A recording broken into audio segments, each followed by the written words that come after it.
Hey, wait. What does this say here, this thing here? Oh, that's the usual clause. That's in every contract. That just says, if any of the parties participating in this contract are shown not to be in their right mind, the entire agreement is automatically nullified. Well, I don't know. It's all right. That's in every contract. That's what they call a sanity clause. You can't fool me. There ain't no sanity clause.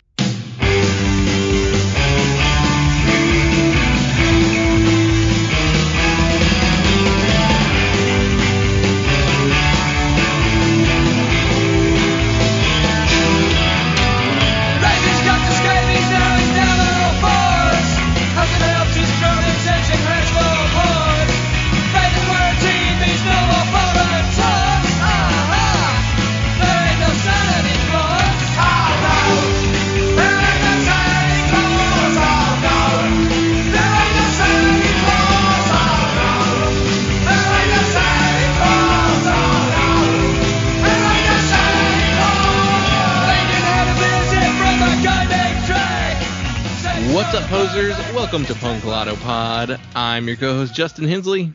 I'm your other co-host, Dylan Hensley.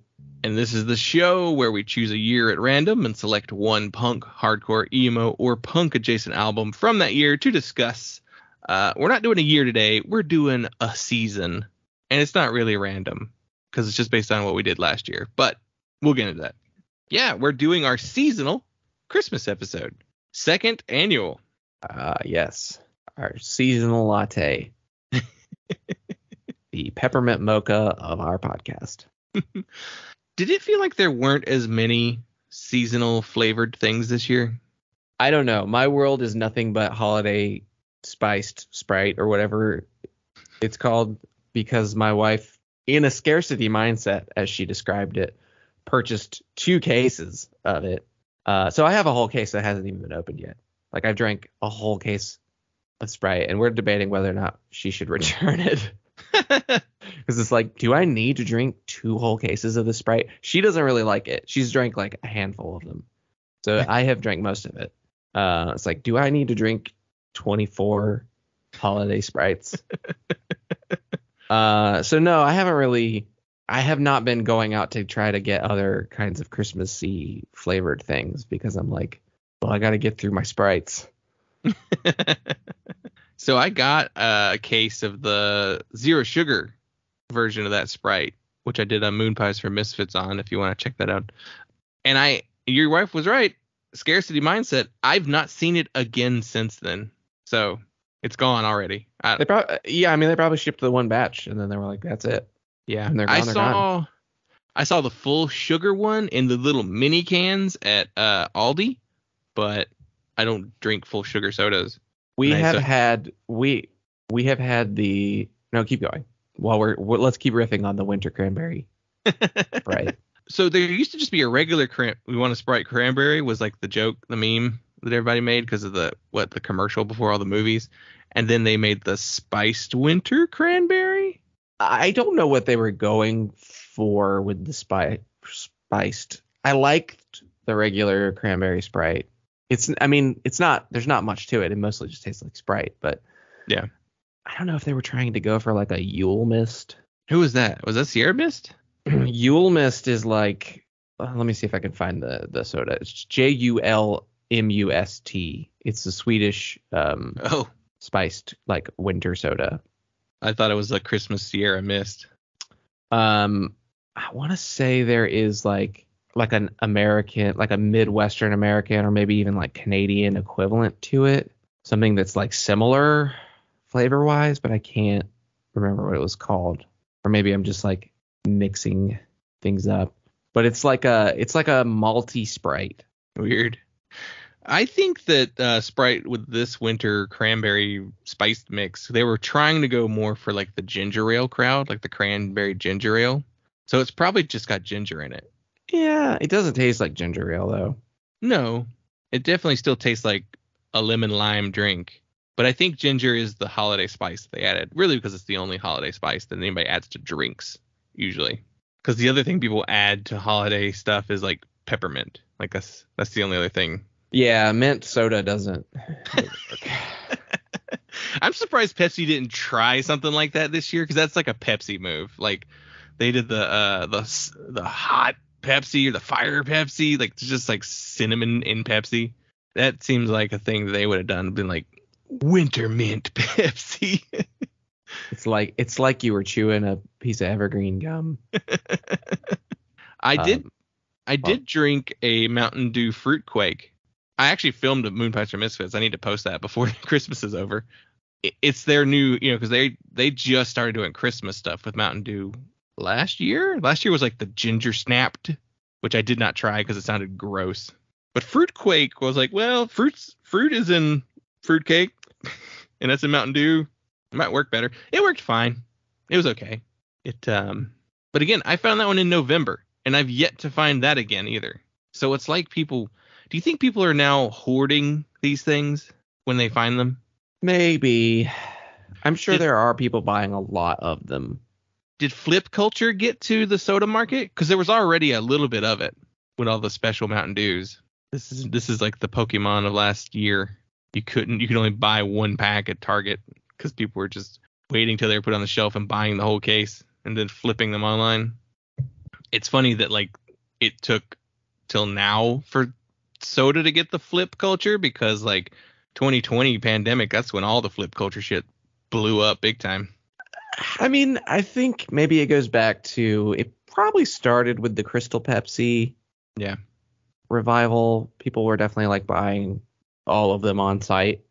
I mean, I don't see people like listing them for sale anywhere, so like I don't know.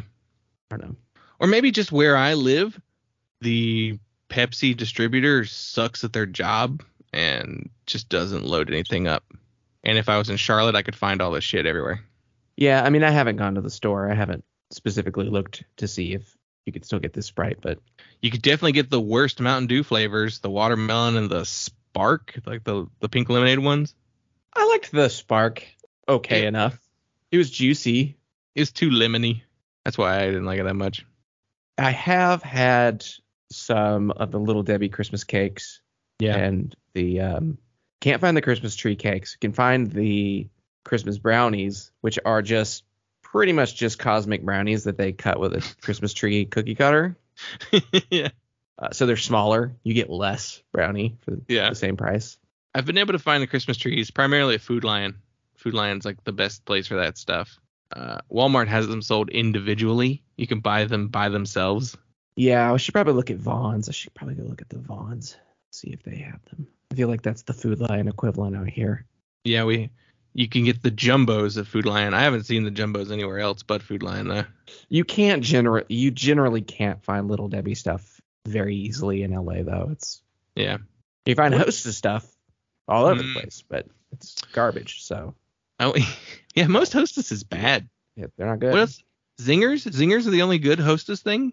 Twinkies are awful. Twinkies are bad. Ding Dongs are fine. They're just not good. Wait, is Ding Dong the two? That's the Ho-Ho. That's the Swiss cake roll knockoff.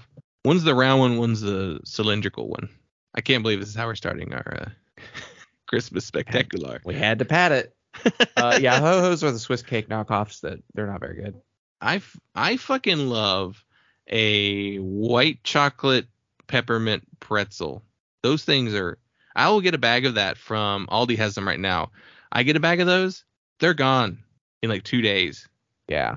They're so fucking good. And then except for the bottom of the bag where it's just all the little pieces of the peppermint bark stuck in the bottom of the bag. You're just eating, little pieces of peppermint and like the white fudge, the white chocolate that has flaked off. Is it Pretzel Crisps makes the one brand? They even do like a dark chocolate pretzel one, mini peppermint pretzel. I don't know. I feel like I haven't really seen they didn't go all out this year. The industry. Even looking at the candy, M&M's have some stuff, but they always have a little bit of something. There's more Reese's variations. Reese's is like pumping out so many different, like, we put Reese's in a bar shape. We put Reese's in a giant cup. We jammed this Reese's full of Reese's pieces. We made Butterfinger better. I did have one of those the other day. What's that? I don't remember what it's called. Because I had a regular Butterfinger the other day, and I'm like, God, I remember why I stopped eating these things. It's the I want to say it's the crunchy peanut, like the outrageous. No, that's Nutrageous? the one. Outrageous is the one with the Reese's in it, pieces in it. Pieces.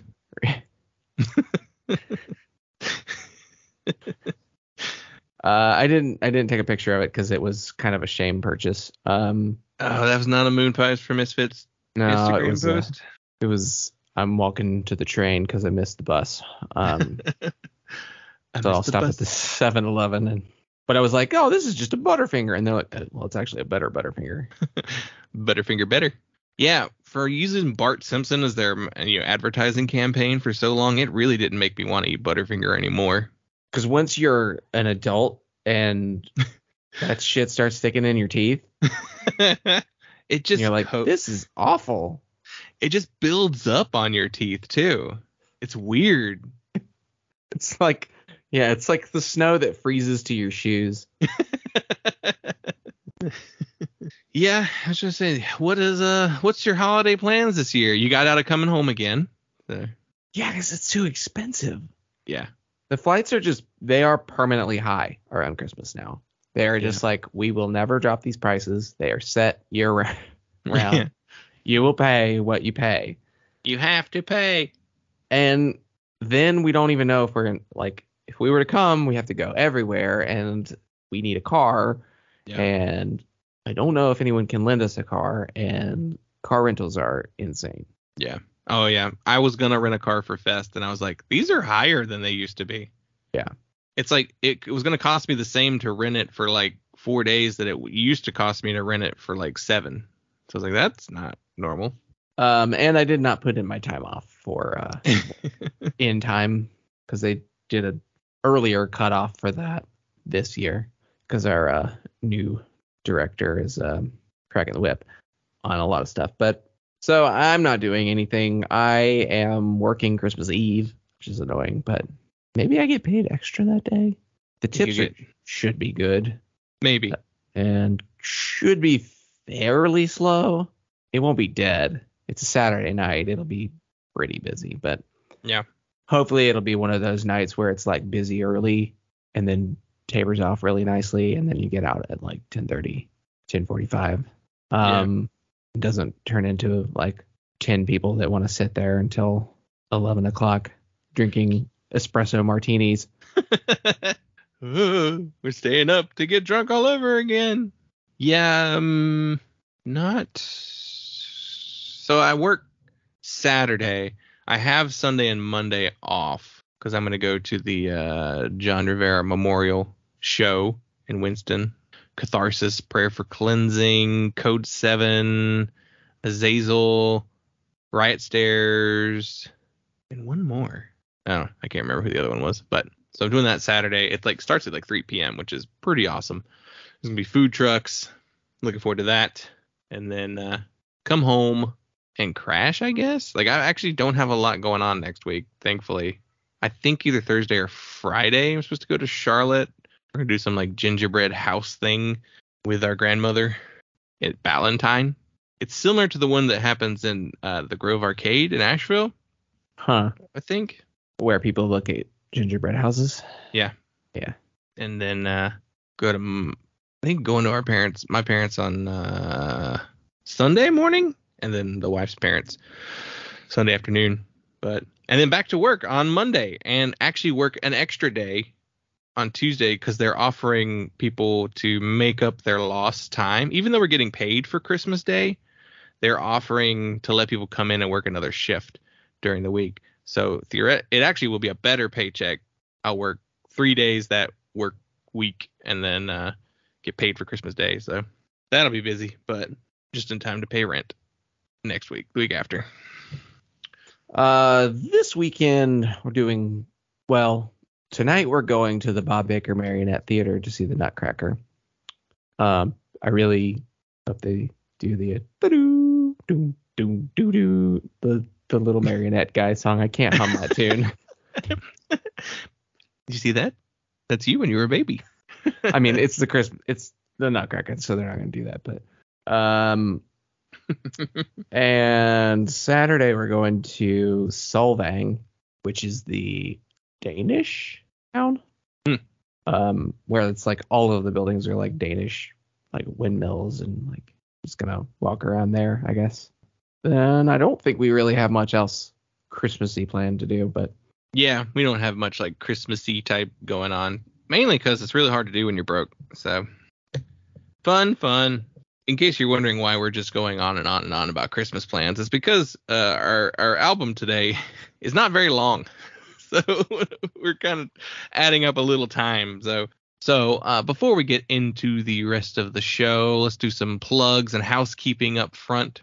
So if you head over to our Patreon, that's patreon.com/punklottopod. For $1, you get access to all of our weekly bonus audio.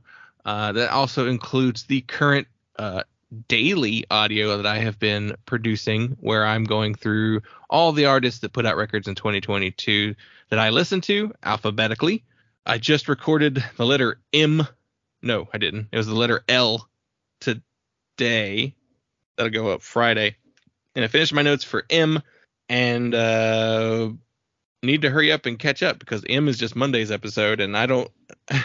Hopefully, I can get in an O thrown up on Tuesday and Thursday pretty quickly. But so there's that. And then we also do our regular weekly bonus audio. This week, we're not doing anything Christmas themed for it. I think we're going to attempt a new idea we've had where we kind of reflect on the year we started the podcast. We're never going to pick like 2018 and assign it to a guest or anything like that because nobody wants to talk about something that only happened 4 years ago. And audiences don't care to listen either. So we thought about this, kind of spun out of an idea I heard on another podcast where they said that movies, the Academy Awards should only be given out 4 years after the movie came out. So it'd be on a 4-year delay.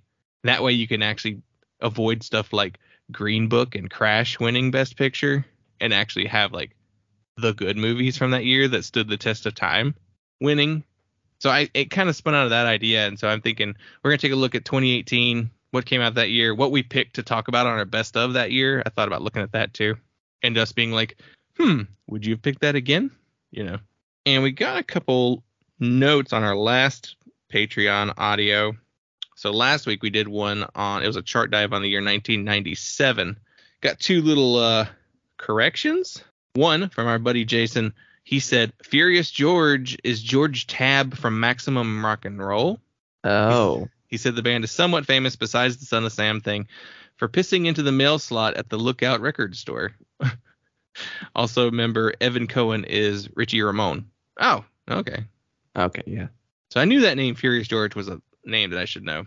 And then Dave Brown commented and said, this was an interesting conversation. I remember 1997. That was when I was really getting into street punk and oi. I also had to go and look at the best of 1997 list that I made back in 2017. And he gave us his top 5 from that year. Riot Squad by Riot Squad. Give Him the Boot, Volume 1, I think, by various artists. This is the Heart Drops by the Heart Drops.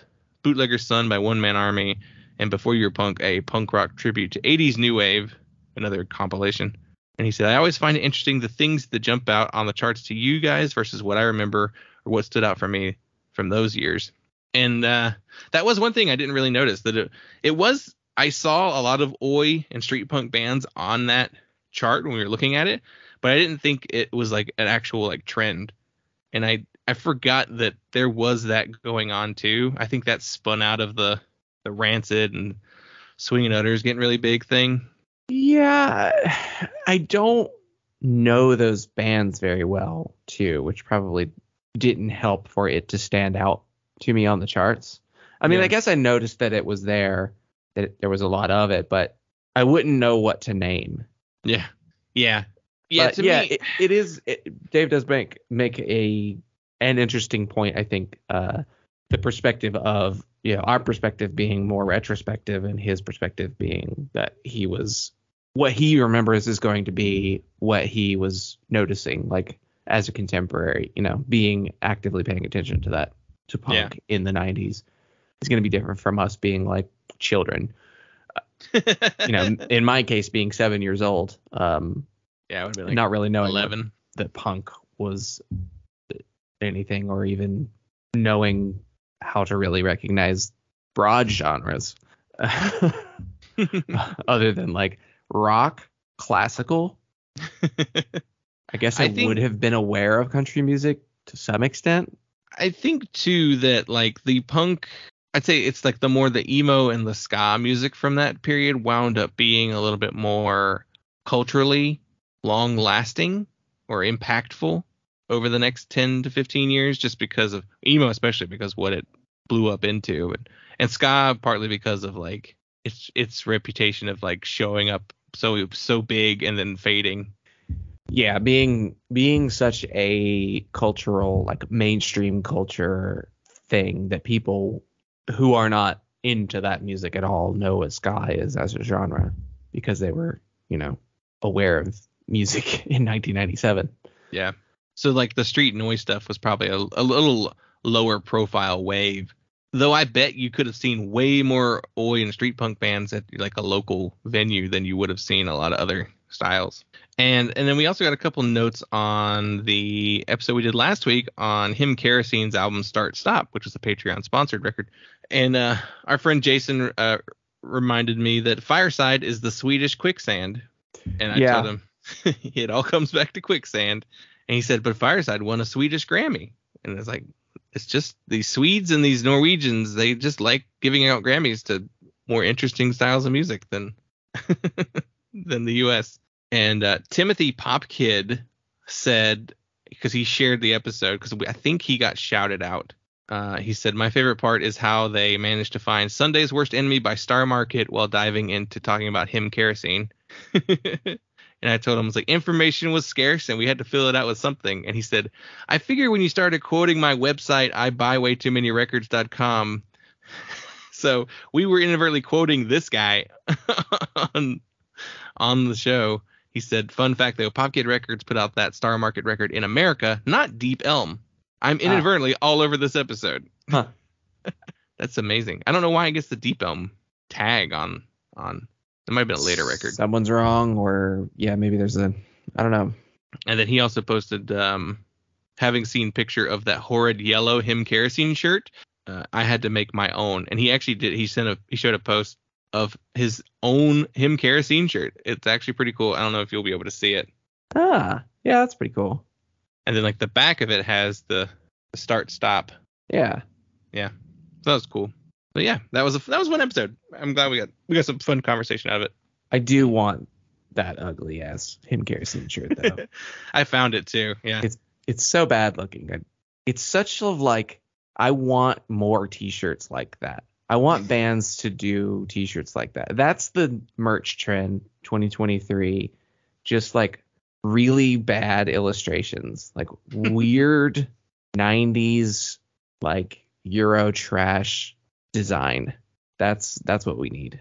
It's funny. I used to go see He Is Legend live, and I always complained about how much I hated their merch designs. And now thinking about it, I wished I'd bought some of that merch, because now I think it's hilarious. Because like they had that one where it was just like the giant nose and sunglasses and a mustache, and it just said like He Is Legend in bubble letters. I want that shirt now. I hated it then. I want it now. Ugly shirts now are kind of like AJJ had like a shit ton of ugly shirts early on, like, and I hated them, and it was just like now I would love them. I don't know. It's funny how tastes change. So you can get all that on patreon.com/punklottopod. We're on all sorts of social media, Instagram, Twitter, and Facebook at punklottopod, and then email punklottopod@gmail.com, and our voicemail line 202-688-punk. It's that time of year. Please start calling in and leaving your voicemails on your favorite albums of 2022, and we will play it on the show. I love doing this every year. I send out the phone number to all these past guests, and I try and get them to call in and leave their messages. So can't wait to see what we get, especially from what was his name? Two Fingers Bill or something like that. Our Madball mystery caller. But yeah, call and leave us your voicemail and we'll play it on the show. Okay, so let's jump into the album. We wasted enough time. So last year we put up a poll on our Patreon saying, we're going to do a Christmas album. What do you want us to talk about?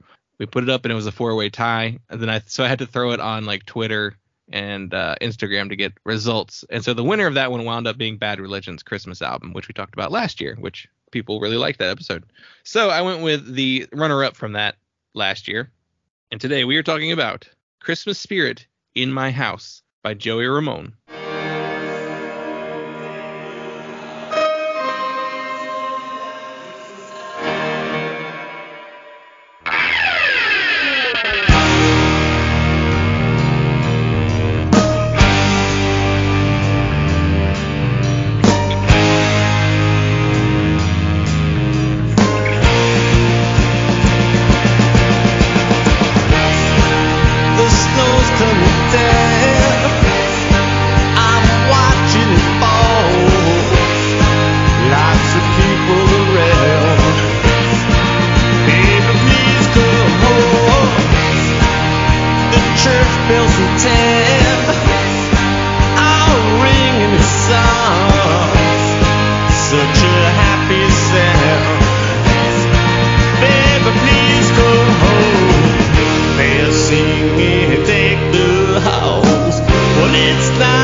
when you were here, and all the fun we had last year. Pretty lights on the tree, I'm watching them shine. You should be here with me. Then please go home. So, Joey Ramone, a.k.a. Jeffrey Ross Hyman, was born May 19th, 1951 in Queens, New York. Ironically, Joey is of Jewish descent, and he does a Christmas album. Obviously, Joey has co-founded the Ramones in 1974, and they would go on to release 14 studio albums and travel the world, playing shows, becoming one of the most important rock bands in history. Then the Ramones broke up in 1996. So after they broke up, Joey performed at a Tuba City, Arizona festival called Rock the Reservation. Do you know where Tuba City is? Yeah, it's Navajo land. Oh, okay. Yeah. Yeah, it's called Rock the Reservation. And he performed under the name Joey Ramone and the Resistance, which included a couple musician friends. And this is where he debuted his version of What a Wonderful World. Joey passed away in April 15th, 2001 from a long private battle with lymphoma. He was diagnosed in 1995 with it and kept it secret until March of 2001. So after his death, his debut solo full-length album came out, Don't Worry About Me. It was released in 2002. And that brings us to this release. Christmas Spirit in My House was released December 9th, 2002 on Sanctuary Records. It is classified as a maxi single, and this EP is only 5 tracks long and features 2 songs from the album Don't Worry About Me. The personnel on this album is Joey Ramone on vocals and a lot of other people, which we'll just talk about them song by song, so we'll get to them later. And the album was produced by Daniel Ray. Daniel produced multiple Ramones and Ramones side albums, including Halfway to Sanity, Adios Amigos. He produced the original Merry Christmas, I Don't Want to Fight Tonight, as well as Pet Sematary. He did the Dee Ramone records. So he was like a collaborator with the Ramones for a while. And so, yeah, this is a 5-song EP. Features 3 Christmas songs and 2 just songs from the album. But we'll get into that in a minute. All right, I was gonna say, like, I'm not gonna ask you what's your experience with the Ramones because that's dumb. Everyone knows. Have you ever heard this EP before? No. I'm trying to remember if I've even heard this version, this Joey Ramone cover of Christmas Baby Please Come Home. I mean, I'm familiar with his version of What a Wonderful World. Yeah. But no, I haven't listened to this EP. So it was a new experience with a very known quantity. Yeah. Trying to figure out how to tackle this one. I mean, I figure we would just go song by song and just give our thoughts on it because it's such a short release. We can do that and have, so we're not just having to give general feelings about it. But do you have any like overall feelings on it? I don't think that it was a necessary release. I mean, I understand it was really more of a promotional release. I really think that the Christmas songs could have just been tacked on to a deluxe edition of the CD. I don't know. It's an unusual release for what is essentially just 2 new songs, and only 2 actual Christmas songs. Like, it's not unenjoyable to listen to, but it does have an inconsistent feel throughout it, and just has such a like, what's the point quality that it's hard to get really excited while you're listening to it. So, is there a part of you or any part of you at all that does it feel exploitive or just trying to like cash in at all? Not any more than any of the Ramones stuff, like post or any of the posthumous Ramones stuff, or even really any of the stuff that came out after they broke up. Yeah. Anything that they did individually, or which, like, I don't know, like Joey benefited from everything that he did post Ramones breakup, like, but he also like kind of had to do that. It's a situation comparable to like a lot of musicians who kind of suffered for a really long time but kept playing music. So like Dick Dale touring and with his health conditions and really like not having any other option, like he couldn't go do anything else. People would go see him, so he tour, but like, he was touring with like a colostomy bag. Yeah. Like really not in good health and not in good condition and not really wanting to do it. And like even someone like Link Ray kind of having to be like not the healthiest person, but just like what else was he going to do? I don't get the sense of like the kinds of exploitation that you would associate with like parts of Daniel Johnston's career, parts of Rocky Erickson's career, where you have like someone with maybe not the best cognitive abilities being manipulated by someone else, which I don't know. Not to say that I don't think that people should have been hearing Daniel Johnston's music or seeing him live. I think that what he did was valuable and beautiful, and people should have been able to participate in it. But there were people benefiting from it who had nothing to do with its creation, taking advantage of someone who didn't know that they could say no to this person. So I don't get that sense from this, which, I mean, obviously this being released after his death, it's like, well, literally every musician who dies has their music that maybe they didn't even want to release being put out and have people making money off of their name. Yeah, I don't really get that either, because like the Ramones broke up in '96 and Joey just kind of did whatever he wanted to for the rest of his life. Like, yeah, he was battling with cancer that whole time, but like the type of things he did during that time period, it was just kind of like, yeah, I'll go play this festival. Yeah, I'll go play. I'll have the Huntingtons be my backing band for 2 shows at CBGB's. You know, like he never seemed like he was, well, I got to do this. Because I imagine he actually probably lived a pretty financially comfortable life. Yeah, I was going to say the Ramones never, to my knowledge, never really had a major royalties or like merchandising rights squabble. There's no like famous lawsuit where it's like Johnny and Joey sued each other and one of them got, you know, control over the merchandise and one of them got royalties, or like nothing like that comes to mind. I think that they probably very early on locked into a very agreeable merchandising contract, and all of their recordings, all of their writing credits have been well established at the beginning of their career. Like who wrote what songs has always been pretty well documented. So I don't think there's ever been any room for any major royalties disputes.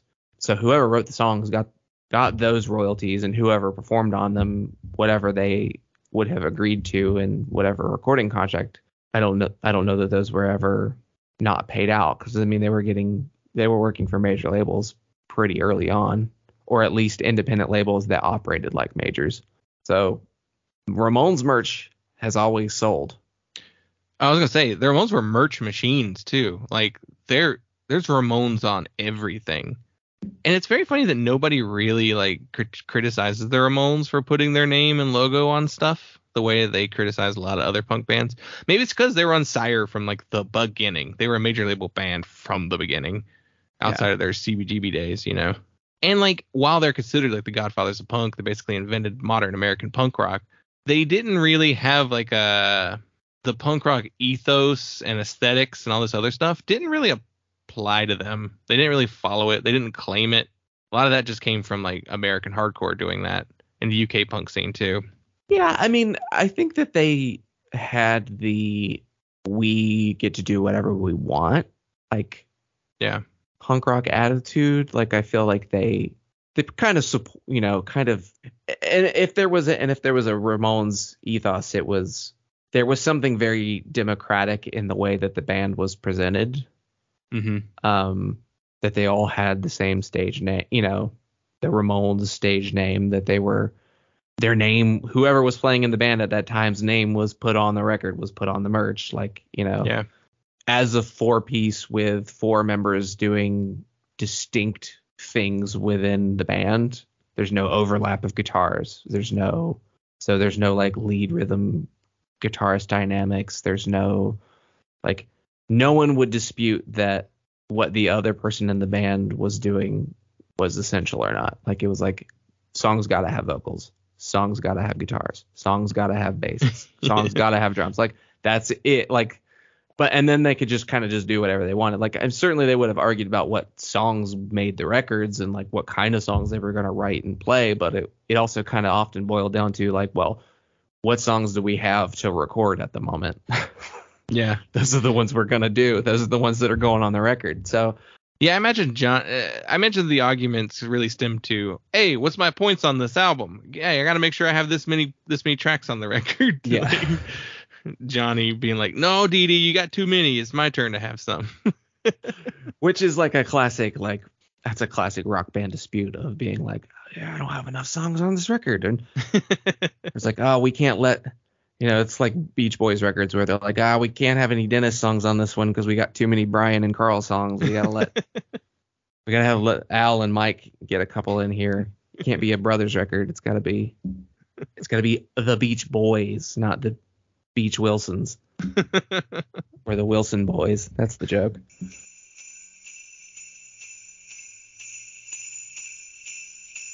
Merry Christmas. I don't want to fight tonight. Merry Christmas. I don't want to fight tonight. Merry Christmas. I don't want to fight tonight with you.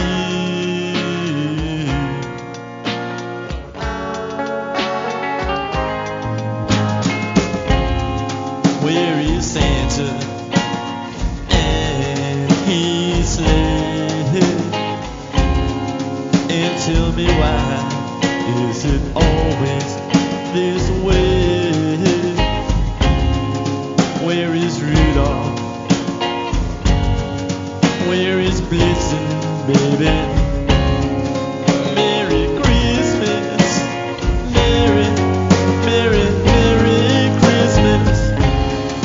All the children are took their pills.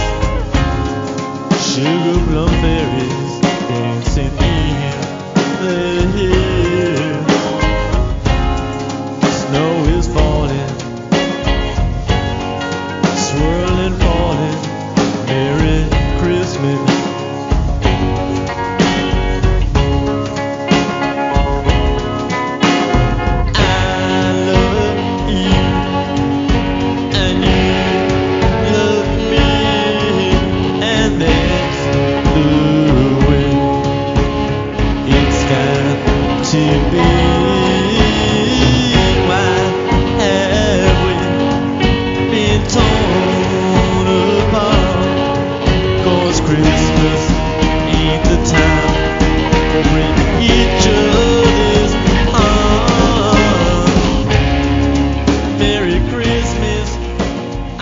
Yeah, I mean, not to say that the Ramones' career wasn't tumultuous, but Yeah. it obviously was.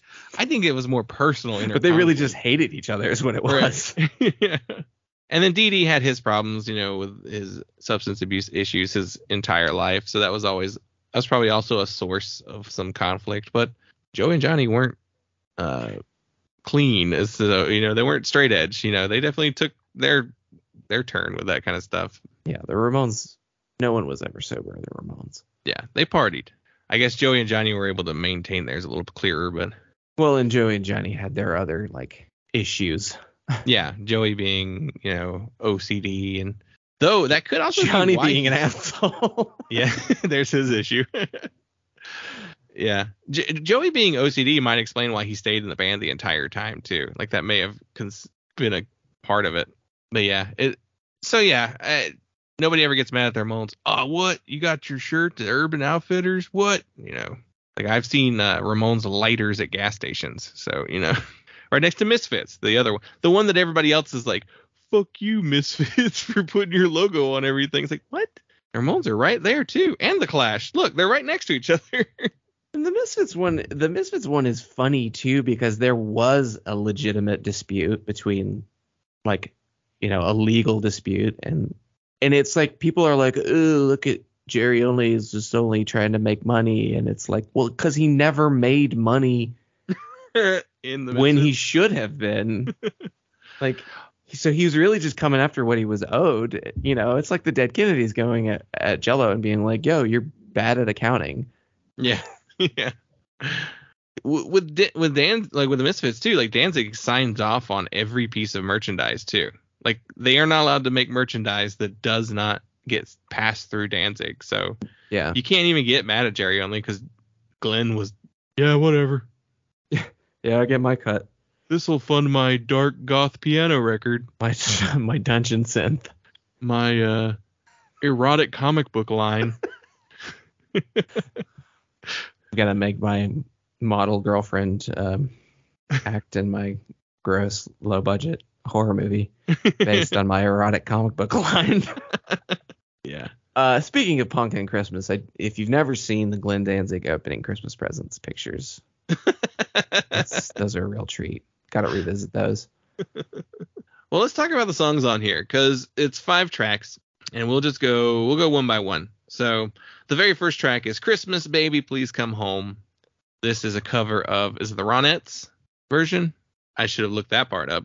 You look that up, and while you're doing that, I'll give you the personnel on this track. So we have Howie Pyro on bass. He was a CBGB's original who knew Joey from the 70s. We also have Michael Wildwood on drums and Danny Sage on guitar. So Howie Pyro, Michael Wildwood, and Danny Sage were all members of the band D-Generation. So they were all in the same group together.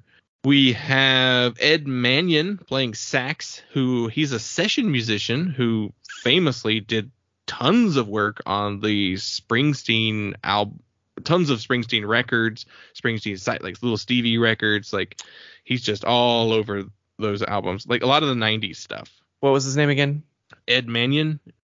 He is probably, if I'm not mistaken, one of the what's the name of the group? Not E Street Band. No, he's not an E Street member, but he would have been one of the Miami Horns. Oh, okay. Which is Little Steven's horn section, basically. Yeah, he's on a bunch of Little Steven records. He's on a bunch. He did some Gary U.S. Bomb stuff too. Like, yeah, he's not in the E Street Band, but he's around. Any of the stuff that like Little Steven and Bruce produced, so like the Gary U.S. Bonds, some of the Johnny and the Southside Johnny stuff. One of the Miami Horns also is was he in Max Weinberg 7 then? Because generally the Max Weinberg 7 includes, because La Bamba's one of the Miami Horns. This is entirely beside the point. Sorry, I'm going down my we also have Jesse Mallon on guitar and Daniel Ray playing guitar, as well as Joe McGinty playing keys. And Joe McGinty played keys in the Psychedelic Furs from like the late 80s to like the mid 90s. So he's a member for a while there. And then in our backing vocals, we have Ronnie Spector and Trisha Scotty. And Trisha Scotty provided backing vocals on the same album that Ronnie Spector released that Joey produced in 1999. So Joey produced a Ronnie Spector record in 1999, and so that's why he got her to come in. And then I think there's someone else on here. Andy Korn, the percussionist on this song, also played on that Ronnie Spector album. So I guess he was trying to recreate as much of the Ronettes feel. Were you able to find out if this is a Ronettes song? Christmas Baby Please Come Home is the Darlene Love song. It is produced by Phil Spector. It's notable for being on the Christmas Gift to You album, which is the Phil Spector produced. Okay. Darlene, Ronettes, like, it's a compilation record, but I was curious if she's on that song, but she's not. Which, okay, so that fits in with Joey's love of like girl groups, because he loved girl groups from the 60s. And I assume working with Ronnie Spector was like a big treat for him. As a Christmas song itself, where does this song kind of land for you? Is this on the no, I hate it, or is it like on the okay, that's one I enjoy? I love the original. I really like that album in general. Those are good nostalgic Christmas songs that I can always come back to. As far as other versions of this song, there's not really any that I care about. Who else we got? The notable versions being Mariah Carey. Michael Bublé has a version of it. U2 is on that one of those Christmas compilations. I feel like I can remember their version being played on the radio. I mean, it's been done by everyone, but yeah, I'm just trying to think of like the notable ones. I would say like just like by the sound of it and style. I mean, the other charting versions of it are the Mariah Carey and the Michael Bublé versions. But of the notable other interpretations of it, I would say that this is one that I would reach for. I mean, I guess the U2 version could. I would imagine that U2 would do it differently. I do think that what this version suffers from is that it is such an accurate rendition of it, just with big distorted guitars. That it's kind of like, I guess you didn't really make this your own. You were trying in every other way to make it as close to the original as possible. Yeah. I think it's well done. I think this is one of the songs that's on my... I don't like Christmas music, so like it's just not a thing that I like. But there are a handful that I can get behind. And this is one where I'm like, all right, I like this song enough. Like I've heard it a million billion times because I worked retail, so I've heard it enough. With the advent of the 24/7 Christmas radio station, I've heard it enough. And Joey's voice works well with it. I think you're right though, with them using the sax from Springsteen's band and like him utilizing Ronnie Spector, and he was trying to recreate that with his Degeneration buddies. Yeah, it feels like something they did for fun more than anything, which, I can't fault them for that. Yeah. It's probably one of my favorite tracks on here. It might be one of the best tracks on here.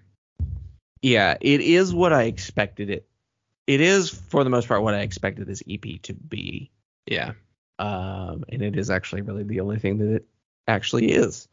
I mean, I would put his version of What a Wonderful World kind of in the same lane as this. Yeah.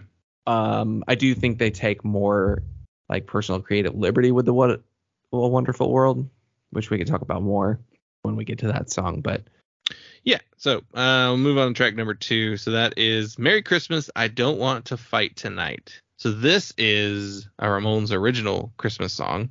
I mentioned it earlier, but it was featured on the album Brain Drain. It was put on there. It's funny they put that on there. But personnel on this record, we have Steve Jordan on drums, who he's a session musician, and he's most notable for playing the drums on the Blues Brothers movie soundtrack. He's not in the movie, but it's his drumming being featured in the movie. Mickey Lee, who is Joey's brother, on guitar, bass, and backing vocals. He also produced this track. Tommy Mandel on keys and Andy Chernoff on bass, and he was the bassist of The Dictators. So, okay, Merry Christmas, Don't Want to Fight Tonight is a classic Ramones Christmas tune. It's their original Christmas tune. This is some, like, jazzy, smooth lounge version of that song. Yeah, it's weird. Like, so when I saw that it was on here, I was like, well, I mean, there's the Ramones version. He did the Ramones version already. What's going to be different? So they decided to produce it entirely differently. I don't think.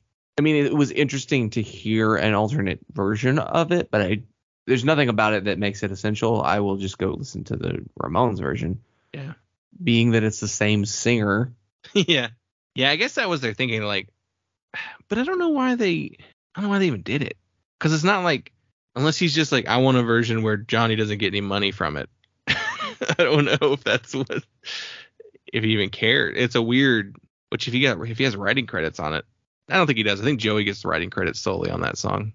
But yeah, it's just like, what? I get it. The Ramones were known for their Christmas song, so you kind of have to make it a Christmas release. You have to put it with this, and you might as well just do something different with it. I don't think they made it better. In fact, I think they made it worse because the original is great.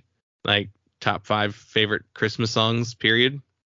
So this did cause me to look up other covers because I was like, this is the Ramones original, so who's covered it?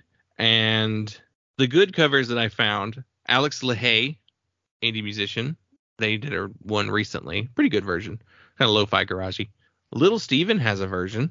Slow Gherkin have a version. I think it's from like 2017. It's pretty fun. They're doing a ska version of it. That comes with a single with their version of Christmas Rapping, which is my other favorite Christmas song. So that's actually a pretty fun little combo of tunes. CJ Ramone appears on a cover of it by a band called the Do Nots. Smash Mouth have an entire Christmas album, and they do this song. That should be my go-to Christmas album, the Smash Mouth Christmas record. And weirdly, the Huntingtons don't have a good version of it. The band who has 4 fucking Ramones cover albums has yet to do a good version of this song. There's one that's just like a really super lo-fi shitty quality version, and then another one that sounds like someone in the band who doesn't sing in the band normally. So I don't know what they were doing with that one. Weird. But yeah, inessential, and arguably is at the end of the Christmas music.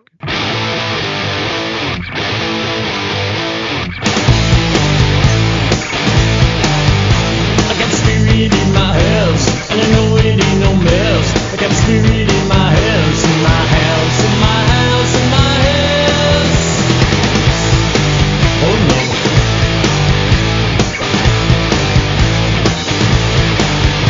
I got demons in my house, and I know it ain't no mess. I got demons in my house, in my house, in my house, in my house.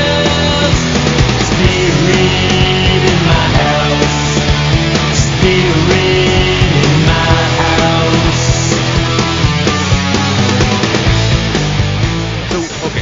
Let's go to Spirit in My House. What is that? Is that a Christmas song? No, it is not. What is it about? It's about a ghost in his house. Like, I feel like you could fit it in here on, like, is it a Christmas Carol song? But there's nothing about it that is Christmassy. It's I got a spirit in my house. I know it ain't no mouse. So there's maybe another, like, quiet, not even a mouse.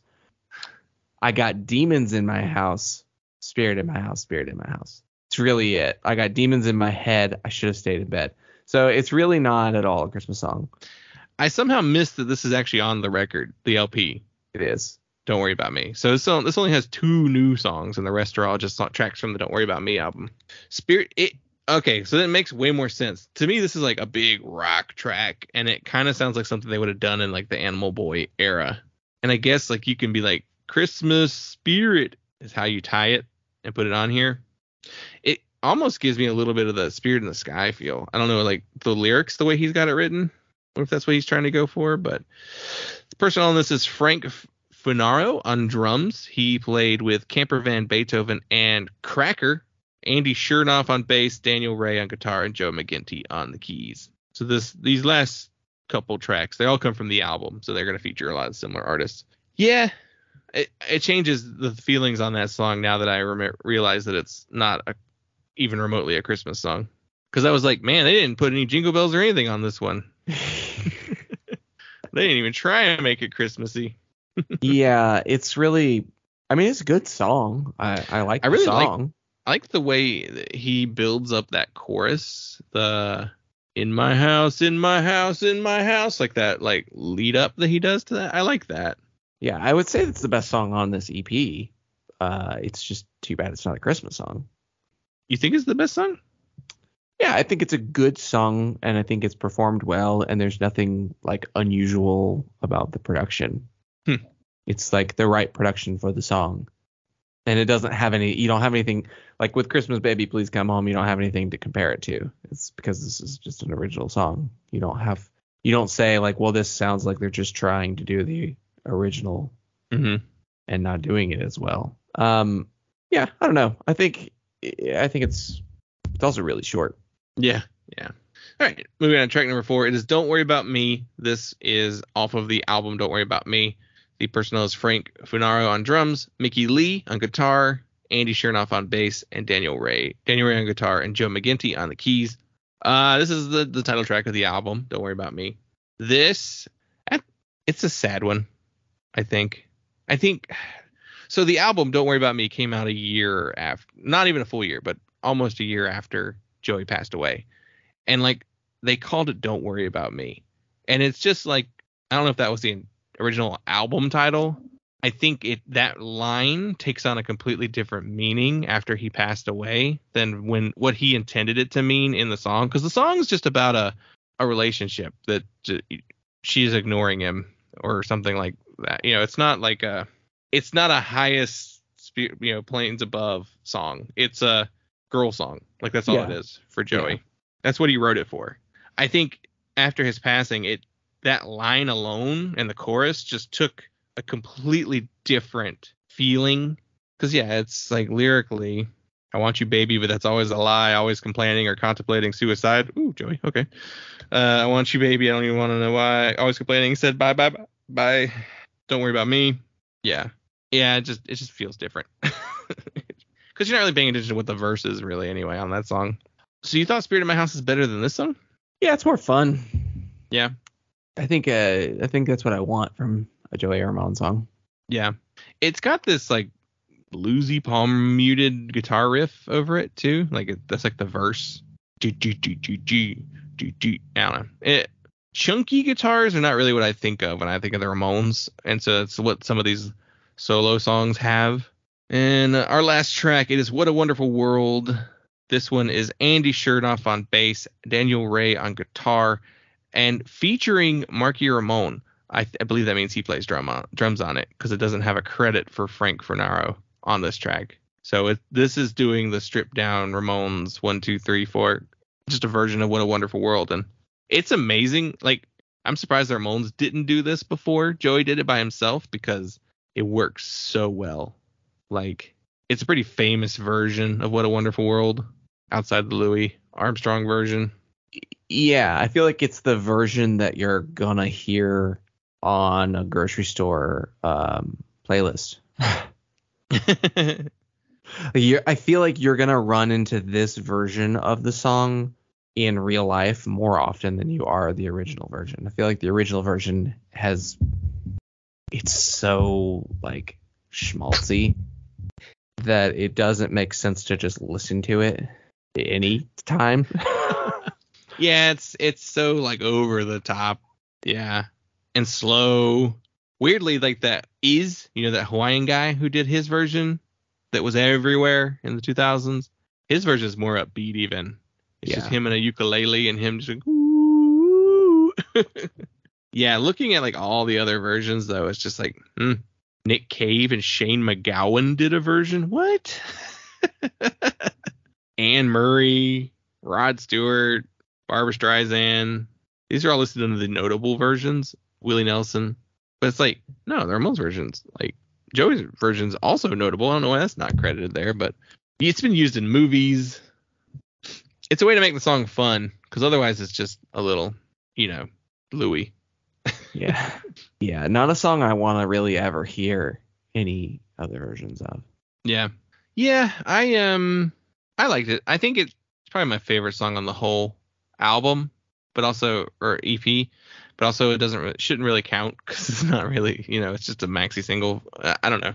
Was that a single for the actual album? Because if it wasn't, I think that was a mistake. Okay, it was the single. Okay. So even then, it probably had already been released as a single and it was just thrown on here just to fill it up for a maxi single. And here's a question.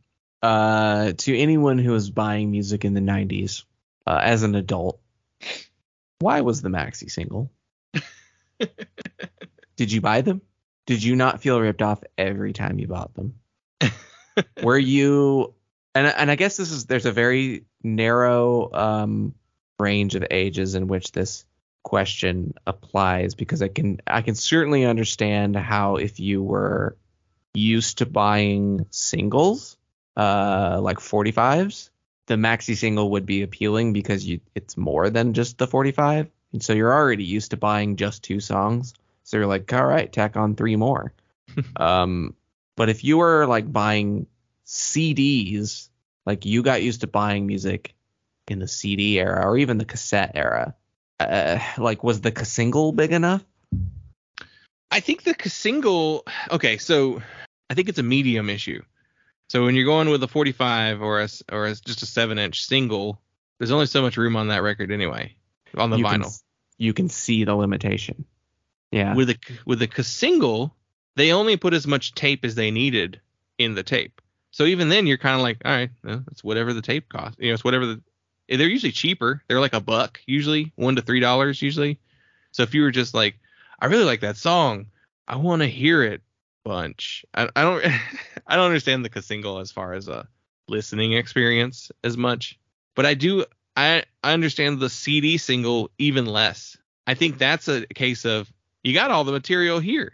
Like all the material that you need for a CD is there already. Yeah. It's not like it's just they only made unless you got those little mini CDs that like nobody used, those little tiny little promotional gimmicky CDs. So to me, a maxi single feels like a massive ripoff because I guess the idea was, I think most maxi singles just consisted of like 1 to 3 songs from the album and usually a bunch of remixes. Yeah, I can't see the maxi single appealing to anyone other than people who are into dance music. Yeah. Where you're going to want to hear 5 different versions where they apply different filtering to the song. To listen on your like insanely high def sound system. That's another like music listener that I don't understand is like the people who are deep into dance music. And it's like, these headphones have the greatest fidelity to hear the same beat 120 times. Yeah. But also people who listen to dance music like that, are you dancing at home?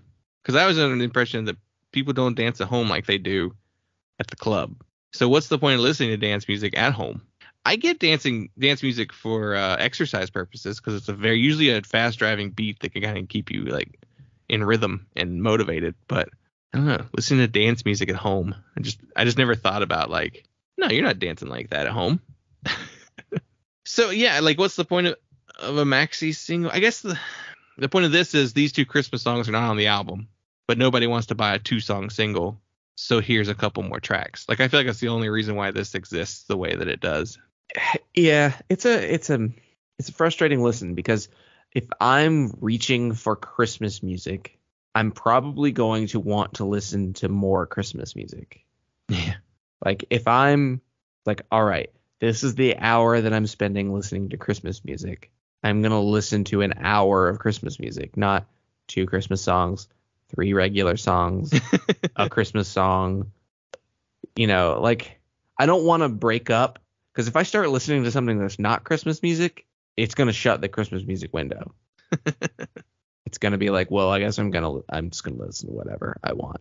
I don't want something that's not Christmas music in between Christmas songs. Yeah. So if I put this on, I'm not going to then put on a Christmas album. So maybe this exists to try and get people to buy the album then. They're like, you've probably not heard these 3 Joey Ramone solo songs. Yeah, I mean, I would assume that's the purpose. You would go if you're Christmas shopping and you see Joey Ramone Christmas. Oh, it's a maxi single. Oh, well, it's cheap. I'll buy it. I don't know these songs. And then you listen to it and you're like, oh, hey, I guess I'll go buy that Joey Ramone album that I didn't know came out. Yeah. Yeah, I don't imagine Sanctuary Records had a huge push. They were like a BMG thing, subsidiary or something. I do remember reading, I had some random magazine. I don't think it was a music magazine.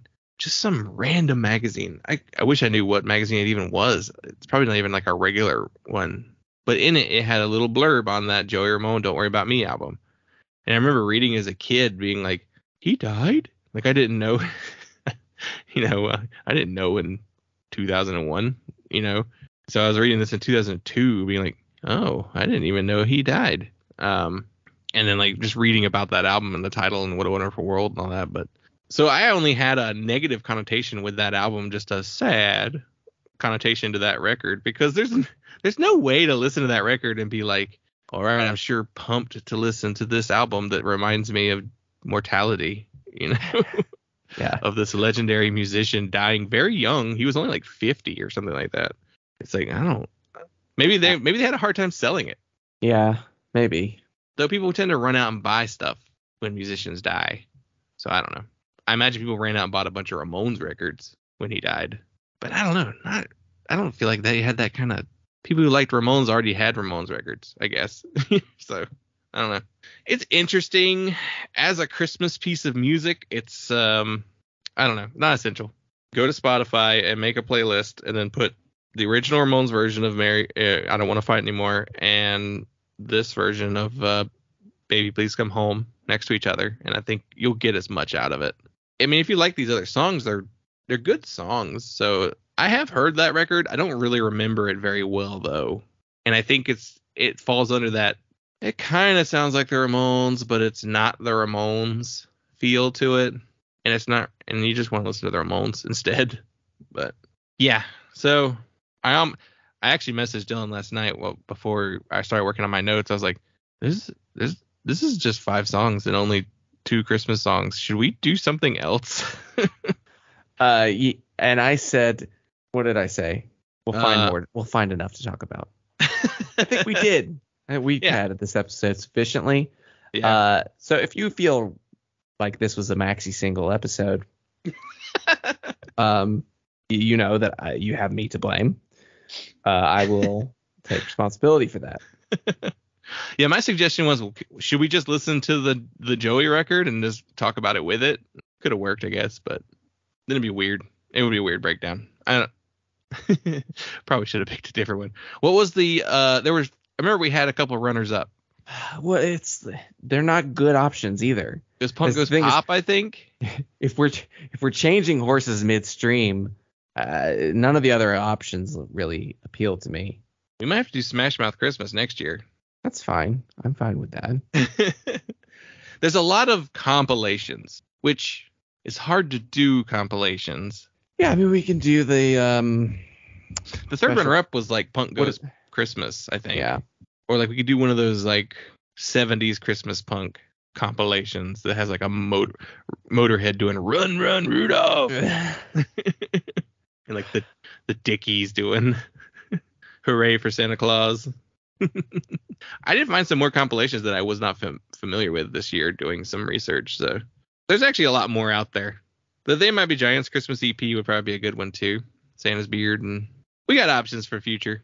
But I think it'll sufficiently do it for this episode. Thank you everyone for listening. We hope you have a Merry Christmas, a Happy Hanukkah. Joey Ramone. There we go. Any other, religious holidays you celebrate or do not celebrate? Happy Kwanzaa. Mm-hmm. I don't think Ramadan's around now this year. I unfortunately don't know much about Muslim holidays, but New Year's is coming up, so make sure to listen to that one Motion City soundtrack album, and it has 2 New Year's Eve songs. Weirdly, I have a good New Year's Eve playlist that's just songs that mention New Year's Eve, and it's got some good songs on it. But we'll be back next week. We'll be back before New Year's too. So, but if you only hear this and not the following weeks, then thank you. You want to plug anything personal, like your personal accounts online? We always do the podcast stuff up top, but I'm Husker Dylan. That's HUSKERDYLAN. Everywhere. I do not use Twitter anymore. I finally actually deleted the app from my phone. Fuck Elon. I'm done with it. I'm tired of the notifications popping up on my phone of tweets that I absolutely never want to see. That the app was constantly always showing me. So it's really just Instagram. I don't post anything on TikTok, but you can follow me. I might start posting something. I don't know. That's a lot of work though. What about Hive? You on Hive? If you can go follow me on Hive. I won't know. Don't know if I will get a notification or not. If I open the app, it crashes. So Hive is not something I'm using, but I'm there.